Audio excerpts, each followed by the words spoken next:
दङ आं साब पइन्टखौ लानानैहाय बुंनाय जागोन।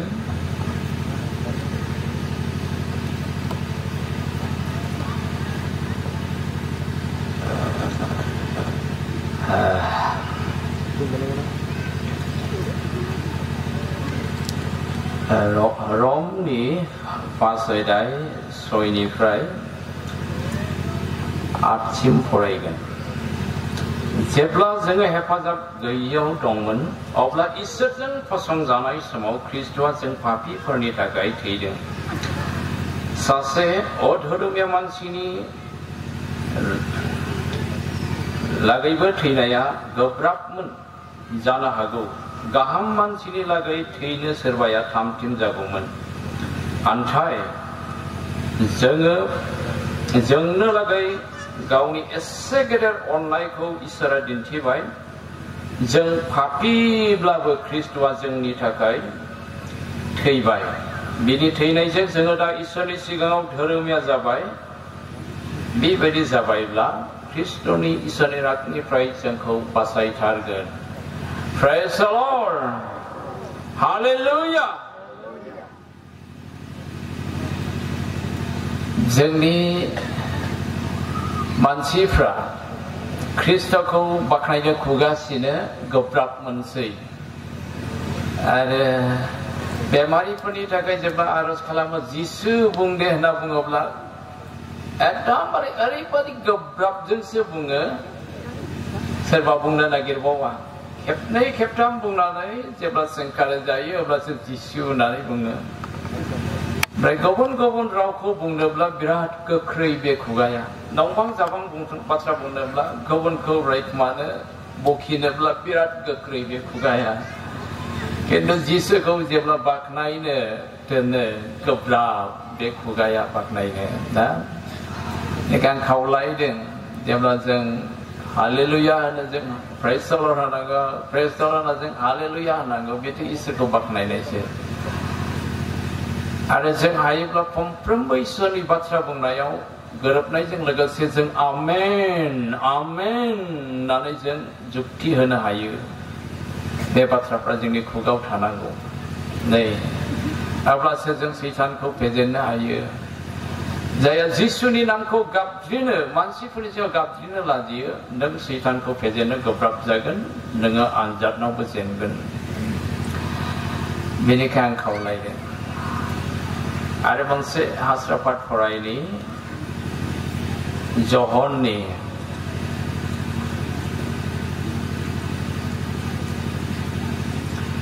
5 अध्यायनि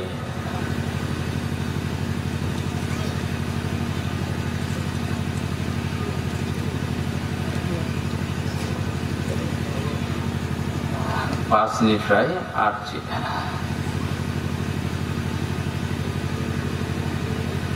8 सिरिसिम फरायगोन।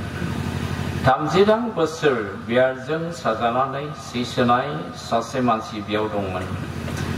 जिसुआ बेखौ उन्दुसोनानै थानाय नुबाय आरो बेहा गोबावखासै जाखाबाय होननानै मिथिनानै बेनियाव सोंबाय, नोंहा गोख्रों जानो इस्सा दं? जब्राया बुंफिनबाय, ओ बिगुमा, दैया सोमावजाब्ला फुख्रियाव आंखौहाय ओंखारहोनो थाखाय आंहा मानसि गैया। आं ओंखारफुनायाव गुबुन सासे आंनि सिगां ओंखारग्रोयो। जिसुआ बेखौ होनबाय, सिखां, नोंनि बैसांखौ दिखांनानै थाबाय। प्रेज द लर्ड, हालेलुया, हालेलुया। इसोरा बाख्नाय जाथों। आधा घन्टा सम दंबावो। बेसेबां थाङो? 10था सोदोबजों फंसे बुंनायसै, अबा फंबा सोदोबजों फंसे सोदोब बुंनायसै। बेबायदि खारनायसै। जों बे 38 बोसोर थाबायनो रोङै बैसेदा फुख्रियाव सोखाजानो थाखाय नेनानै थानायखौ बयबो मिथिगौ। बयबो मिथिगौ आरो बेखौहाय जिसु ख्रिस्ट'आ सोखादों बेखौ मिथिगौ। आं बे बिसयखौ बुंनो हास्थायदों। बेनि 38 बोसोर नेनांनायनि खारना मानि थाखायमोन?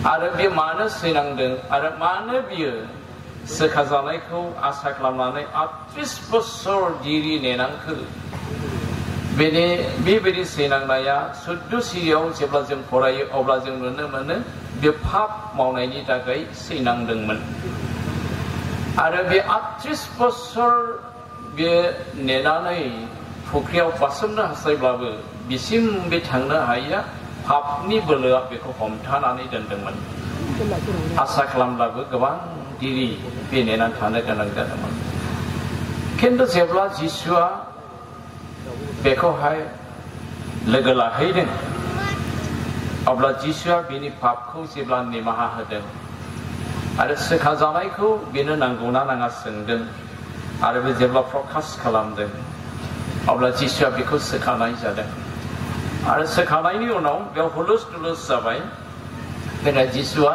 जायगा दाबसेयाव थांबाय आरो गुबुन सेनागग मन्दिरावहाय बियो अखानायै फोरोंबाय थाबाय ओमफ्राय बेखौ जेब्ला बियो खोनादों बियो बेयावहाय जिसुआ मोनसे सेनागगआव फोरोंगासिनो दं गिर्जा न'आव बेखौ खोनानानै बियो होसोलांनाय जादों आरो जिसुआ बेखौ लोगो मोननानै बुंदों नै नों सोखाजाबाय दै पाप दामावफिनबावसै नों गाज्रिसिन जाफिनबावै बादि होननानै बुंदों अब्ला जिसुआ बेजों जों बयनोबो मिथिहोनो हास्थायदों बे गाज्रिसिन जाफिननै बादि पाप दामावफिनसै होनना बुंनाय खारना जाबाय बे व्यक्तिया पाप मावनायनि थाखाय बेमारजों सैनांदोंमोन आरो बियो जेब्ला सैनांदों बेमाराव गोग्लैदों बे सोखाजानायखौ नागिरदों ओमफ्राय सोखाजानायखौ नागिरनायनि गेजेरजों बैथिदा फुख्रियाव बे थाफैदों सोखाजानायखौ मोननो थाखाय ओमफ्राय बे बेयाव थाफैदोंब्लाबो गुबुन मानसिफोर बेखौ हेफाजाब होनो रावबो गैया आरो बे गाव पापजों खानानै दोनजानाय बे देहाखौ लानानै बे जुजिबायदों फुख्रियाव बारसोमनो थाखाय खिन्थु पापनि बोलोजों सैहोजानानै बियो फुख्रिसिम आवगायलांनो हायाखै बेबायदि बे सैनानै थानांदों दिनै गाबोनबो बेबायदिनो जोंनि मन्दिरफ्राव आत्मिक जिबनाव पाप मावनानै पापनि बोलोजों सासन खालामजानानै सोरबाबा गानो रोङै बेमारजों सैनांनानै दं सोखाजानायखौ नागिरदों गावनि मिथिनायजों बोलोजों खिन्थु मोननो हायाखै अनजाग्रा ख्रिस्ट'लोगोफोर नों जिसु ख्रिस्ट'खौ नों जिबनाव जुदि लोगो मोनागौ मानि नों गावनि मिथिनो रोंनायजों नोङो सोखाजानायखौ नागिरब्लाबो समस्या समाधान मोननो नागिरब्लाबो नों जिबनाव गोजोननाय शान्ति नागिरब्लाबो नों मोननाय नङा नों प्रथमावनो नों जिसुखौ नों लोगो मोनग्रोआब्ला आरो नों जिसुनि अननायजों निमाहा होजानायखौ नों मोनाब्ला नों मोननाय नङा गोबां मानसि बेबायदिनो सैनांनानै दं बेनिखायनो जों बे बाथ्राफोरनि गेजेरजों जों गावखौ नागिरनि बे फंसे बाथ्राखौ लानानै 14 सिरिखौ लानानै बेफोरनि उनाव जिसुआ बेखौ लोगो मोननानै बुंबाय नै नोङो सोखाजाबाय नों पाप दामावफिनसै नोङो गाज्रिसिन जाफिनबावै बादि माने बियो पाप मावदोंमोन पाप मावनायनि थाखाय बियो बेबायदि गाज्रिथार बेमारजों सैनांदोंमोन बेनिखायनो बेखौ बादा होनाय जादों आरज खालामनि गोजौसिनथाराव थानाय सोरगोनि गोथार आफा नों आंखौ हेफाजाब खालाम गोथार जिउ नों लोगोसे थानानै नों हेफाजाब खालामदो आंनि मेलेम आरो गोसो नों बेरखांहोदो नोंनि आशीर्बाद सोरगोनिफ्राय बेयाव जथुमनाय साफ्रोमबोनि सायाव नों लुफावनानै होदो फोरबो नोंनाव आरज खालामदो आं जेबो उदाया प्रभु जिसु नगण्य साधारन व्यक्ति अब्लाबो प्रभु नोंनि थैजों सुस्रानानै नों आंखौ नोंनि बाथ्रा बुंनो थाखाय खाबु होबाय आफा आरो बुंग्रा नोंसोर नङा होनना बुंदों गोथार जिउआसो थारैनो नोंनि जिउआ जोंनि मेलेम गोसोआव बेरखांहोआब्ला नों गोसोखांहोआब्ला नों फोरोङाब्ला जों बुंनो गोब्राब बेनिखाय फोरबो नों जोंजों लोगोसे थानानै नों जोंखौ फोरों जोंखौ पापनिफ्राय बोखांग्रा प्रभु जीशु ख्रिस्टनि मुङै बिबाय आमेन।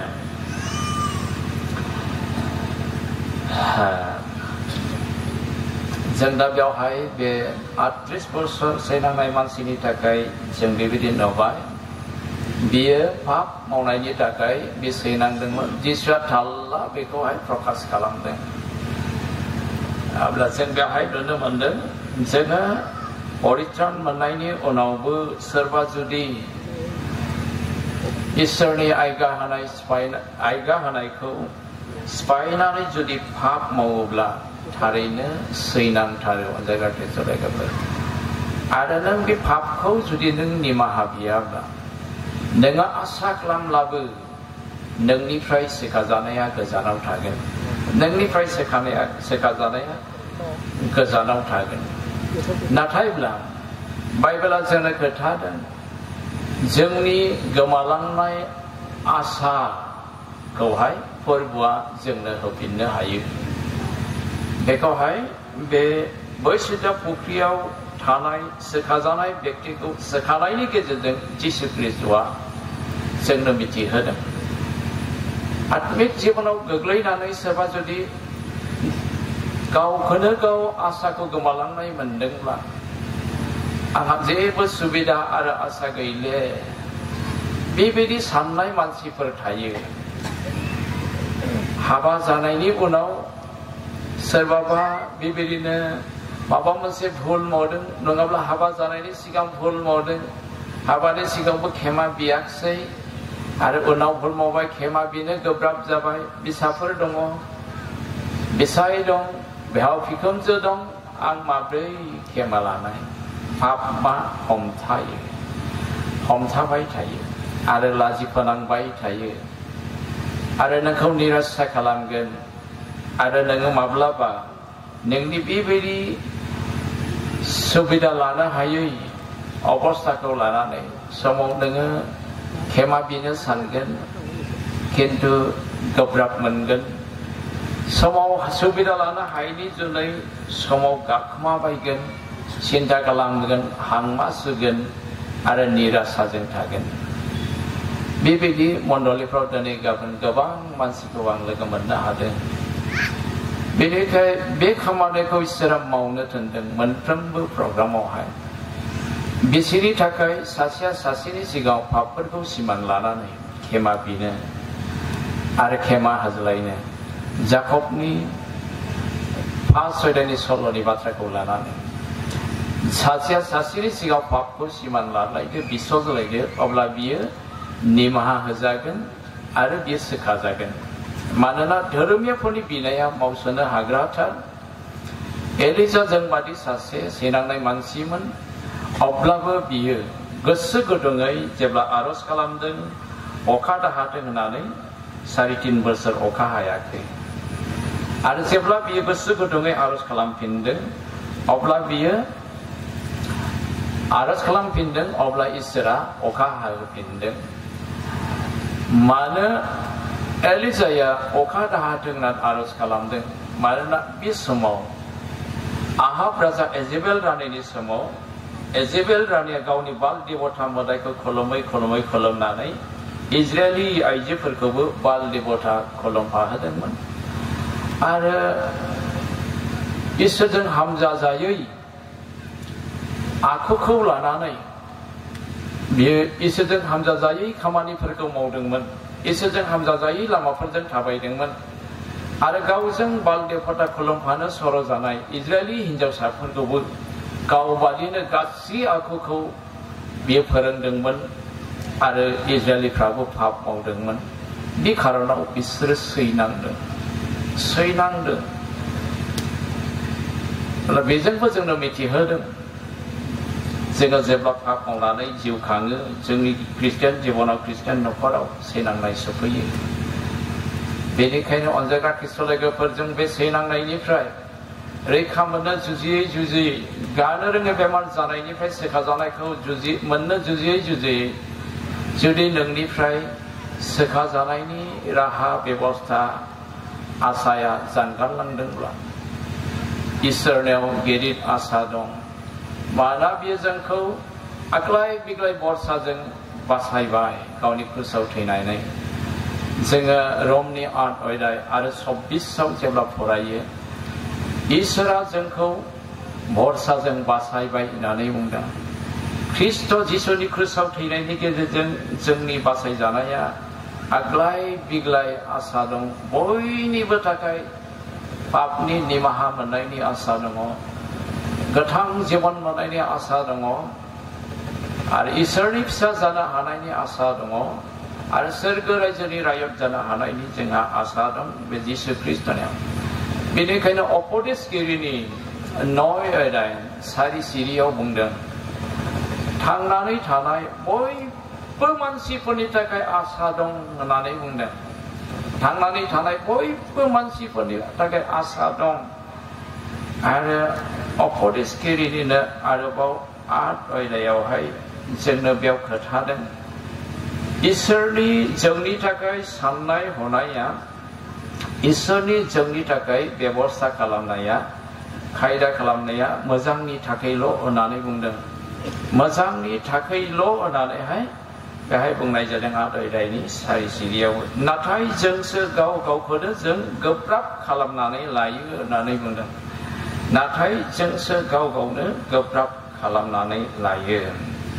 बेहाय क्षमा खालाम 8 अध्यायनि 29 सिरियावसो 29 सिरिनि गाहाय सिरियाव लिरनाय दं इसोरा जोंनि लागै मोजांखौ सानो नाथाय जोंसो जोंखौनो गोब्राब खालामनानै लायो।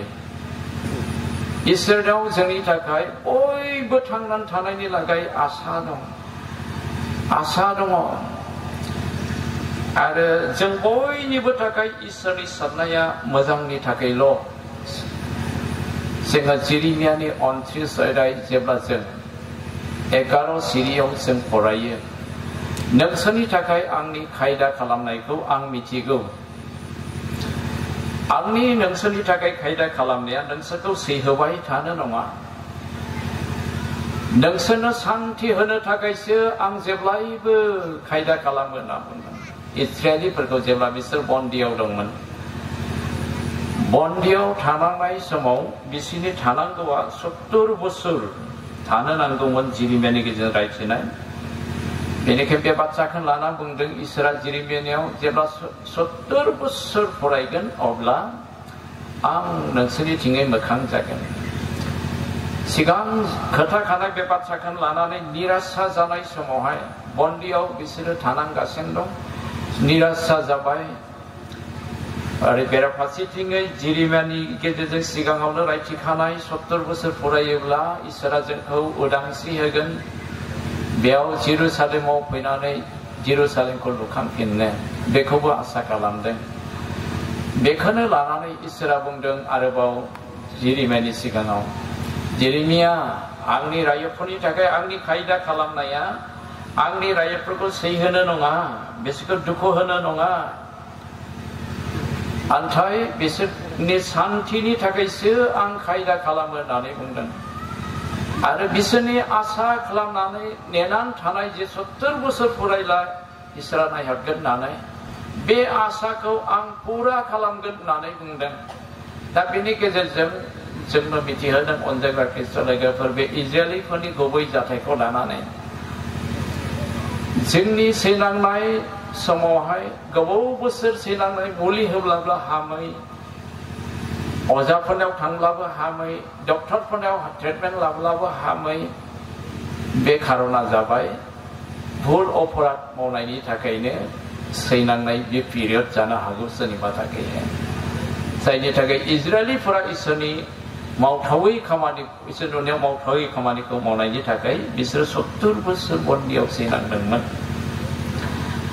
नाथाय अब्लाबो इसोरा बुंदों आं बिसोरनि थाखाय खायदा खालामनाया सैहोबाय थानो नङा, आङो बिसोरनो सान्थि होनोसो खायदा खालामगासिनो दङ, आङो बिसोरनि आसा खालामनानै नेनानै थानायफोरखौ पुरा होनोसो आं जाफुंहोनोसो खायदा खालामदों होननानै बुंदों। नाथायब्ला आरोबाव इसोरा गाहायाव बुंदों नोंसोरो आंखौ नागिरोब्ला मोनगोन, आं नोंसोरजों लोगो मोनजागोन आरो नोंसोर गासै गोसो मोदोम जिउ आरो हानाय मानिजों नोंसोर जेब्ला आंखौ नागिरगोन आरज खालामनायनि गेजेरजों अब्ला आं नोंसोरजों लोगो मोनजागोन होनना बुंदों। दा बेजों जोंनो मिथिहोदों जोंनि थाखाय बयबो थांनानै थानाय मानसिफोरनि थाखाय आसा दं। नोङो गावनि थांनानै थानाय सेखाजानायनि आसाखौ गोमालांनाय मोनदोंब्लाबो नों जेब्ला फोरबोनियाव मन फाफिनगोन गावनि पापफोरखौ सिमान लानानै इसोरा नोंखौहाय सोखागोन। जोङो जायनि थाखाय जबनि जिबनाव जों नुयो बे सल'खौ आं लाबोनानै बेयावनो फोजोबनो हास्थायदों आरो बयखौबो आरज खालामजानो गोसो जानायफोरखौ लेंहरनानै आरज खालामनो हास्थायदों। जों जबनि जिबनाव जों नुयो जबा मा बुंदों। जों जबनि 6 अध्याय 13 सिरियाव फरायब्ला नुनो मोनो बावबो आंखौ गावखौ बासायनो आंहा बोलो गैलिया। गासै राहामानिफ्रा आंनिफ्राय गोजान जानगारबाय। जबा बेखौ बुंदों। खिन्थु बाइबेलनि गेजेरजों इसोरा जोंनो मिथिहोदों जबा बुंब्लाबो संसाराव थांनानै थानाय बयनिबो लागै आसा दं। नोङो जबबादि आंनि सोखाजानायनि आसाया गोमालांबाय, आंनि थांनानै थानायनि आसाया गोमालांबाय, नों बेखौहाय सानदोंब्लाबो इसोरनाव आग्लाय दिग्लाय आसा दङ। जोङो जबा बेबायदि सानदोंब्लाबो जबा गाबै गाबै बियो आरज खालामदों। थैनाया आंखौहाय होसोबाय बेफोरखौबो बि प्रकाश खालामदों आरो बियो सोखाजानायनि आसा राहाखौ गोजान जानाय मोनदोंब्लाबो बे फोरबोखौ नागाराखै। बियो बेराफारसेथिं आसा गोमालांनाय मोनदों। मानो? जोङो 30 अध्यायनि 16 सिरिनिफ्राय जेब्ला फरायो अब्ला जों बेहाय जों नुनो मोनो बे ओरैबादि बियो सैनांदों, सैख'नो हायै बियो सैनांदों। बियो बुंदों दा आङो थैसिगोन होनना बुंदों। जबनि 30नि 16निफ्राय 19सिम जों फरायब्ला नुनो मोनो दा आङो थैसिगोन। सानाय सुनायफ्रा आंखौ मोजाङैनो हमबाय। हराव आंनि बेगेंफ्रा सुनानै होनाय बादि सायो। सानायानो जेब्लायबो अगदावबाय थायो। आंनि खसाबफ्रा गासै गाराय गोमोदैजों, गस्ला गाननाय सि गाननायफ्रा गाराय गोमोदैजों लेथ्रा जाबाय होननानै बुंदों। आरो बे गस्लानि बे गोदोनानि कलारा जेरैहाय मैलाजों सिथाबमो बेबायदिनो आंनि मोदोम गंसे गाननाय खसाबफ्रा गथै मैला जाजोब्बाय होनना बुंदों। गोमोदै गयो, हुगारग्रा रावबो गैले। गथै जेरै गस्ला कलाराव मैला सिथाबमो जों सानथामसो गानब्लानो गथै बिनि खसाबा बेबायदि जाबाय होननानै बुंदों। गासैबो बेबायदि जाबाय। इसोरानो आंखौ हगारसारनानै होनायखाय बेबायदि आं सैनांबाय होननानै बुंदों। आं सैनांबाय होननानै बुंदों। आरो बियो बेबायदि आरोबाव प्रकाश खालामबावदों बे सोखाजानायनि आसा गोमालांबाय होननानै साननायखौ बुंनाया जाबाय बियो आरोबाव बेयाव मिथिहोदों बिनि गाराय जानाय गोमोदैफ्राव थाम्फैफ्रा बिदै दैनानै एन्थला नांलायदों। बेखौ डेभिडआ प्रकाश खालामदों। जोङो 7 अध्यायनि जोङो 4निफ्राय 6सिम फरायब्ला जों बेहाय नुनो हायो। जेब्ला आं बिसिनाव उन्दुयो अब्ला आङो बुङो माब्ला अखा नायगोन, हराबो गोथौ। ओमफ्राय जेब्ला अखा नायो माब्ला हर जागोन, आं उन्दुसिगौ आइखां बायखां। बेबायदि जादों होननानै बुंदों। बेनिखायनो थांनानै थानायनि रैखा जानायनि जेबो आसा गैले बेखौहाय सानदोंमोन। बेनिफ्राय आंनि मोदोमफ्रा एम्फौ आरो जिनिदजों बुंफबबाय होनना बुंदों। बिनि मोदोमा गथै एम्फौ। एम्फौ मा एम्फौ बेहा बुङाखिसै। एम्फौजों आरो गोमोदैजों लेथ्राजों बुंफबबाय।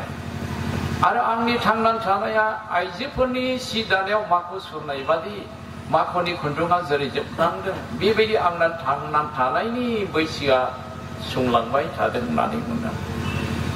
संलांबाय थादों बेखौ बियो बुंदों ओमफ्राय बियो दुखुजोंनो निराशाजोंनो आं सोखाजाखानाय नंले आं थांनानै थाखानाय नंले बेनिखायनो आङो फासि नांनानैसो थैनो गोसो जाबाय होननानै बुंदों 7:15 सिरियावहाय फासि नांनानै थैनो आं गोसो जाबाय बेनिफ्राय 13:14 सिरियाव बुंदों दुरुंनि घपाव आंनि गोदोनाखौ सोनानै आं लानानै थैनो गोसो जाबाय होननानै बुंदों बियो बेबायदि बाथ्राफोरखौहाय बे प्रकाश खालामदों बेसेबां नार्भास निराशा अब्लाबो बियो इसोरनि आगान आगान थाबायनानै धोरोमनि जिउ खांनायखौ बि नागाराखै होननानै बुंदों नागाराखै टेस्ट अयदायनि जोङो 11 सिरियाव जेब्ला फरायो 12 सिरिसिम अब्ला जों बेवहाय जों नुनो हायो बेयाव होनो आं बिनि आगान आगान गावनि आगानखौ सोरबोबाय थादों आङो बिनि आगानखौ नागाराखै जेरावबो थाङाखै बिनि हुकुमफोरखौ आङो जेब्लायबो बारसियाखै आङो बिनि खुगानिफ्राय ओंखारनाय बाथ्राखौ आंनि जानाय मुवाफोरनिख्रुइ आङो मोजांसिन मोनदों होननानै बुंदों गोथावसिन मोनदों बयनिख्रुइ साबसिन आखिनानै लादों होननानै बुंदों ख्रिस्ट लोगोफोर बे जबनि जारिमिना जोंखौहाय फोरोंनो हास्थायदों जोंनाव जेसेबांखि सैनाङा मानो जोङो इसोरनि आगान आगान सुरनायखौ लानानै इसोरजों हामजाजाथावै खामानिखौ जों मावनो नाङा इसोरजों हामजाजाथावै खामानि इसोरजों हामजाजाथावै लामाफोरखौ जों बयबो ख्रिस्टियानफ्रा मिथिखागौसै बेनिखायनो एक बुंनानैहाय बुंनो आं गोसो जायाखै मानोना जों माखासे पापनि सोदोबफोरखौ मुंख'योब्ला गाज्रि खोनायो बांद्राय बेनिखायनो जों गावनो गाव मिथिखागौ बिमाफोर नोंसोर बयबो मिथिखागौ जों जबबादिनो जों आयगा जों मानिनानै इसोरनि आगानफ्रावबो जों थानानै धोरोमारि जिउ खांनो जों इसोरनि सहाय जों जेब्लायबो लानांगौ जबमा बिदिनो दुखु प्रकाश खालामै खालामै बियो गाबदों आरो बे अनस्लदनाखै बियो एन्थला नांदों बिनि गारायफ्रा माखासे गारायफ्रावहाय आरो गोमोदैजों बिनि गस्लाफ्रा लेथ्रा जादों बियो थैनायसै सानदों गोबां सानाय सुनायजों खस्थ' मोनदों होननानै सुग्दावबाय थायो बिदिनो गोबां सैनांनायफोर दङ दै बिदि गोबां सैनांनायफोर दङ जोंनि गेजेरावहाय आरो निराशा जानायफोर दं सोरबा माबा मोनसे सानदोंमोन जाफुङाखिसै फासि नांनो साननाय माबा मोनसे समस्या जादों गावखौ कन्ट्रल खालामनो हायाखिसै पयजन लोंनानैहाय सुइसाइड खालामनो हास्थायनाय गोरोबलायनो हायाखिसै नागारनानै गोजानाव खारनानै सान्थिखौ मोननो हास्थायनाय सुखखौ मोननो हास्थायनाय बिदि गोबां मानसिफोर थायो खिन्थु नोङो जेरावखि थाङा मानो नों सुख सान्थि नों नागिरनानै मोननाय नङा नों इसोरनि बोसोनखौ नागारनानै बिनि उन उन थाबायनायखौ नागारनानै इसोरजों हामजाजायै लामाजों थाबायनानै नों मोननाय नङा जबमा एसेबां खस्थ' मोनब्लाबो बिनि सेखाजानायनि आसा जानलांदोंब्लाबो थैनायसै होननानै बियो सानदोंब्लाबो बियो गोसो गोरबोजों गाबै गाबै बियो आरज खालामदों मोखांफ्रा जाहाबजासे मेगनफ्रा बुफ्रुदावजासे बियो आरज खालामदों होननानै बुंदों जबनि सल'नि जोङो सल'निफ्राय जेब्ला फरायो 17 बेनिफ्राय 20 सिरि बेयावनो गाबै गाबै आंनि मोखाङा जाहाबलांबाय आरो आंनि मेगनफोरखौ बुफ्रुदावबाय होननानै बुंदों अब्लाबो आंनि आखाइया मुंबो इनाय मावाखै एबा इसोरजों हामजाजाथावैबो मावखुमानानै थायाखै